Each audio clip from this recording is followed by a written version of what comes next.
একবার ছাড়লে গায়ে ব্যথা করে। কি বলে তুই জানিস কেন ওকে কেলাচ্ছিলাম?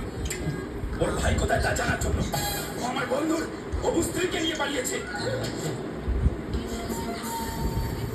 তুমি তুমতাম এদিক ওদিক না জেনে আমাকে দাদা কেন বলতে গেলে? চলো পালাও, পালাও।